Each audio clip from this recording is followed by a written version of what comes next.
Hey guys, welcome back to my channel. I'm here with Alex and D, who is mainly an eFootball mobile content creator on YouTube as well.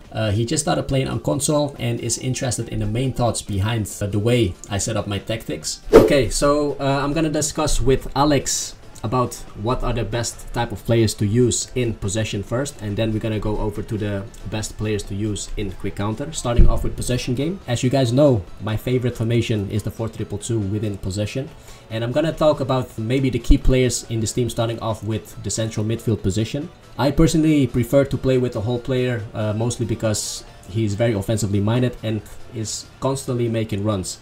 Within possession game, it is very useful to have variations of runs. So some players coming towards you and some players running away from you. Can I interrupt you quickly? Of course. Just so that I tried something like that as well when my defensive midfielder and then attacking midfielder a bit higher, but when I realized then my opponent attacks, my attackers now are exposed, they're not even they don't have enough time to catch up with opponent's midfielders, and then I defend with pretty much 4 defenders. There is no midfielders for me.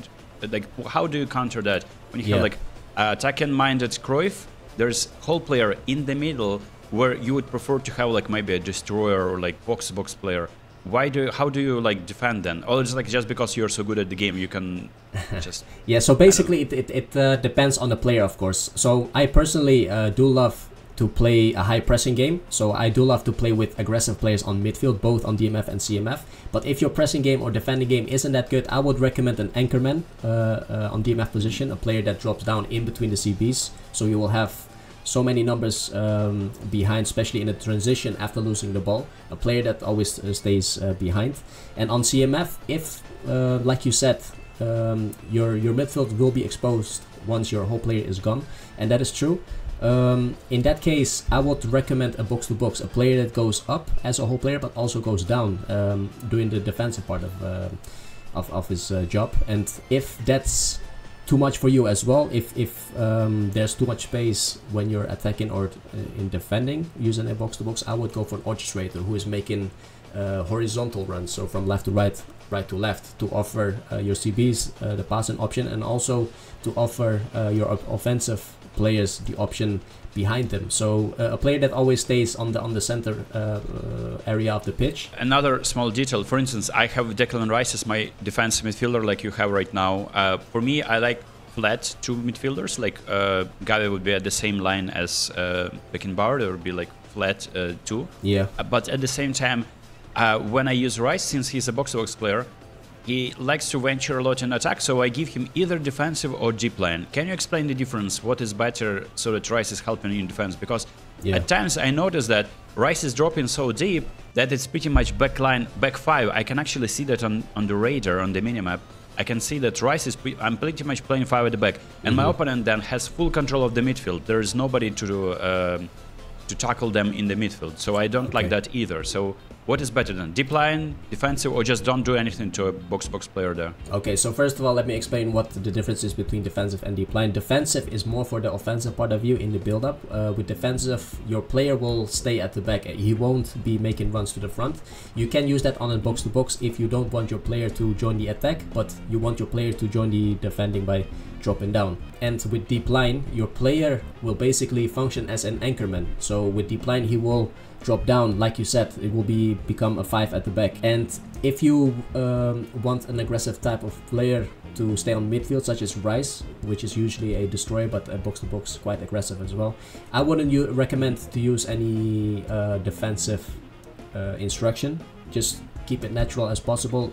Let him stay on that position DMF and then press towards the opponent. Yeah, that's nice, because that's a lot of mistakes that I was doing, even though I'm kind of new, but I understand how the game works. But at the same time, I felt oh, I get a better defense now because there are more people helping me in defense. But at the same time, if opponent likes to control the ball, I just give him the ball, the possession in the midfield, and I hate it. I want to be aggressive at the same time. Yeah. So probably you play pretty much without any instructions. People think that, oh, you have individual instructions. People on mobile just receive that functionality and they think oh, now I will become a better player. Now I'm gonna be tinkering with those, and it helped me win games. But you're not playing with any, pretty much, right? So yeah, that's true. Yeah, maybe like attacking, counter targets, maybe, and that's it. Yeah, exactly. Counter target might be the only one maybe I would use, mostly if you're making use of a deep line forward. But that is something we can discuss later. But I just want to talk about the instructions in general. Most people indeed are also asking me during live streams what my individual instructions are. But I suggest or recommend people not to use individual instructions because it will only mess up the natural runs your players are making. Let's say you got a whole player and let's say you give him counter target, he will position himself very high up the pitch and he won't have space in front of him to run into. So as a whole player, your player needs the space in front to make his runs effective. And as if you put counter target on a whole player, it won't have any effect, positive effect. So it is really important to keep it as natural as possible. I'm interested in this. Why don't you use a left back but you use Tomiyasu as center back? Like, I noticed many people do that. Yeah, they have like 3 center backs, but that isn't that aren't you like having trouble defending that left side just because there is no natural left back position? Even though like you could play Tomiyasu as left back, he's defensive fullback. He's going to be performing. Yeah, he's going to be performing well there. But you chose to go for center back. What's the reason for that? Yeah, so the reason for that is most of my opponents in the football league on the highest divisions, they prefer to play the meta. So and what is the meta for most players? That is playing the 4-3 standard with 3 center or central positioned attackers, which means they rarely use wingers.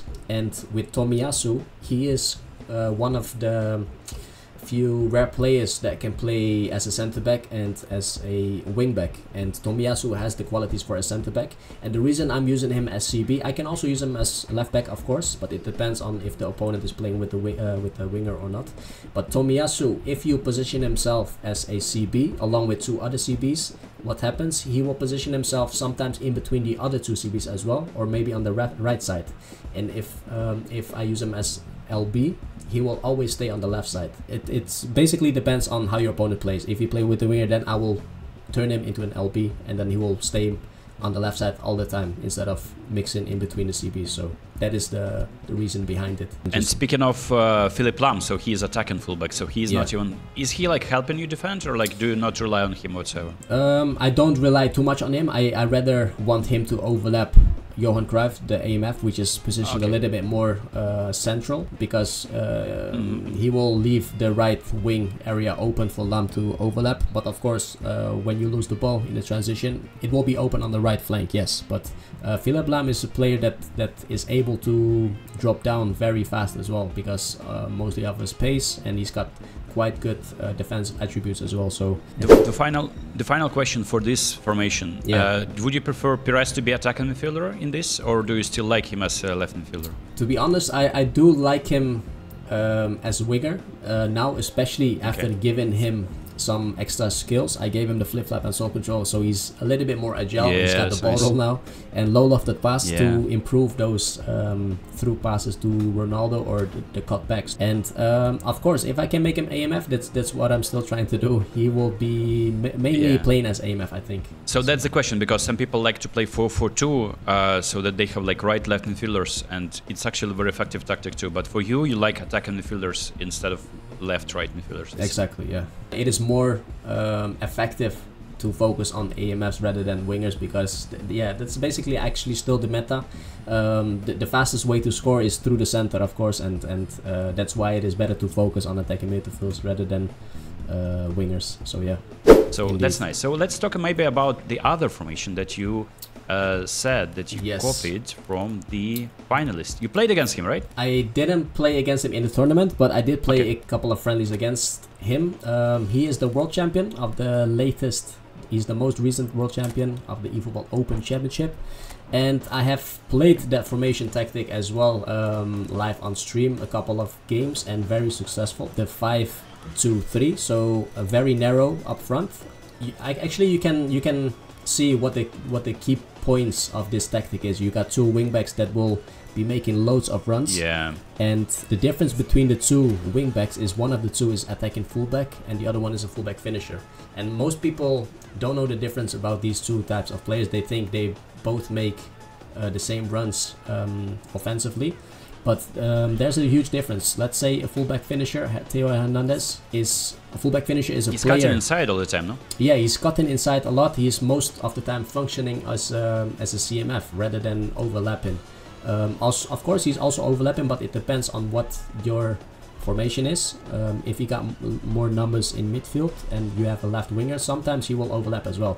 But an attacking fullback, on the other hand, he is always overlapping on that right side. And if you do like to play with two wingbacks that are constantly overlapping, you can go for two attacking fullbacks, but I prefer variation as usual, just to stay unpredictable to the opponent and create loads of variations and great football. Yeah, so for me, I purchased Barco. I'm about to purchase him on console, but I tried a few games on mobile, so that's like attacking fullback for Brighton, youngster. I think he's yeah, he's like a Konami does something to the players that they're base cards and they're overpowered. Like there's Porsche, there's Diakite, maybe like defensive right backs, and some cards are like overpowered with that. So Barco is attacking fullback finisher, and I tried him, and I noticed that he from the left back position, just like that Theo Hernandez, they're cutting inside, and somehow he's just there in the mix of my attackers. He's just like my another attacking midfielder out of sudden. So you would, of course, probably want good finishing stats or like kicking power. What do you prefer for Theo? What did you give him? Or did you not give him any finishing at all? The fullback finisher, of course, it is useful if you can improve his finishing, but most of the times he won't be getting into that into those situations where he can go for a shot. But indeed, you were talking about kicking power or finishing stats. I would rather focus on the kicking power because as that type of player needs to be able to give powerful passes as well. Maybe if you want to switch flanks to the other side, if Philip Lam is overlapping, you will have loads of situations where you can switch the flanks by giving a powerful pass, a stunning kick, for example. So it is very useful if you can give him high kicking power, what means that he will also improve his speed, of course, especially for someone on the wings. You want a player that is fast as well. He rarely, a player as fullback finisher will rarely get in front of the goal to go for own success, unfortunately. But if he is to get in there, like you can pass the ball anytime, like because Cristiano Ronaldo or Baggio are gonna be making the runs, and you can easily like play like a pass for a tap in for them.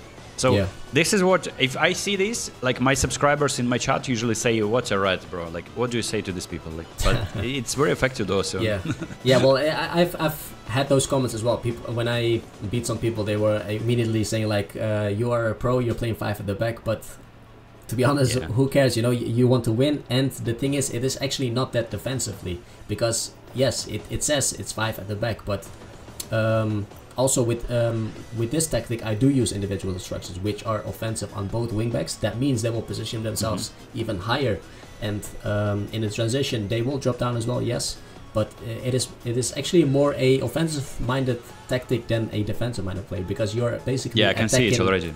I can see it. You're it's 3 at the back with 7. much, yeah, actually you're playing with 3 at the back, so that is something people are not aware of and don't understand dynamics of this setup. Yeah, I would like to talk about midfielders then. So you have 2 box-to-box players.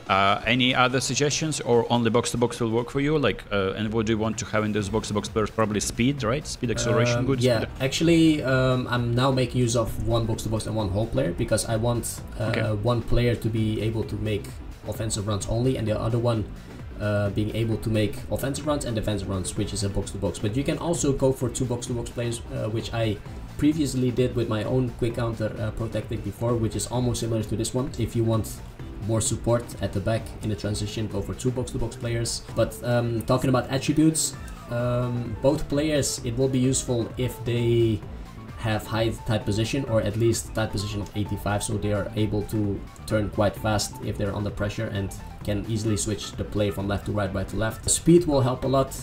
As you can see, I'm making use of Serginho at the moment. He's got 90 speed and acceleration of 94. That will help a lot in the transition from defending to attack. Kevin De Bruyne, on the other hand, has got a little bit more finesse, better passing, and less speed and acceleration, but he will be the one giving those decisive through passes to the attackers, and Serginho is more like a connecting point. Those two players combine it very well, you know. And no, but it looks very nice. It's symmetrical, very nice to look at. And it seems like this formation relies a lot on you having a tall striker, because it looks like you're going to be crossing a lot. Even like when you're entering the box, right, you still want to chip the ball, right? You don't want to play a square pass, low ground pass, because people are easily intercepting that. But when you have a tall striker, it's now a contested ball, and it's easy to win for your tall striker. So having someone like Gullit, Gullit is a... I want that Gullit so much, man. I'm waiting for Netherlands pack to be dropped. Feels like that's the best player in the game. He can do everything. Yeah, but look, Gullit, I think it's if you don't have Gullit, probably someone like, I don't know, Havertz would be nice. So if people chose short-term Havertz, he can do the trick. He also can pass the ball, has good dribbling, so it's nice, multifunctional player. Exactly. And yeah, maybe Ronaldo, maybe like bullet header, but it's all about like having one tall striker, right, in this system, I think. Yes, yeah, it is very much needed because you're playing that narrow up front. Well, actually, most of your opponents or high-level opponents, they will read your passes on ground. So it is good to have an option that you can still go for a lofted pass to vary your gameplay. And especially with those wingbacks coming up, there will be chances to give crosses as well. So it is important to have at least one kind of a target man, like you said. Gullit is a great player for that. He's multifunctional. He's got great passing. Giroud might be a great option as well. The world champion was even using Giroud in his starting 11 at the World Championship. And make sure to find players that are quite agile as a top player and also have maybe some passing skills such as the one-touch pass that will help a lot by keeping the tempo high up front, you know. If you can't go for ground passes, make sure to always have an option in the air, and then one tall target man or other type of player will come in very handy. So yeah, that's awesome. I mean, I learned a lot from myself. I mean, I was like, it's just like something that if I'm interested in that, I'm pretty sure many people will be interested too, just because to pick a piece of world finalist mind, I mean, it's a very nice experience. If people want to improve their game, be it console or mobile, people are talking, coming to my chats and saying that I copied Indominator's formation, and it's cooked for me. I mean, I'm always smiling because I know that the games are the same. So if people are interested, pretty much same setups would be working for you on mobile too. But speaking of console, I think that's very nice. Obviously, people see a lot of shiny, boosted players. At times, it feels like you can play any formation and you can beat people who have inferior players. Some jumps, like you see, people you're using like Theo, you're using Kevin. Because I think it is important that people shouldn't be underestimating the individual playing styles of the player, because most of the people are basically not using many players such as KDB or Serginho. Most players would go for the higher rated players that don't have the right playing style for certain tactics, and I think that is quite underestimated by many players, and overlooked. Exactly, and it's so important, and people often forget that. So I think it's really good that we have discussed this. And so yes, Alex, I want to thank you for this great discussion. My pleasure. And great to have discussed the best possible playing styles for possession and quick counter tactic I'm using the most. And I hope it was useful for you guys. I want to thank you for watching, and until the next video, ciao ciao.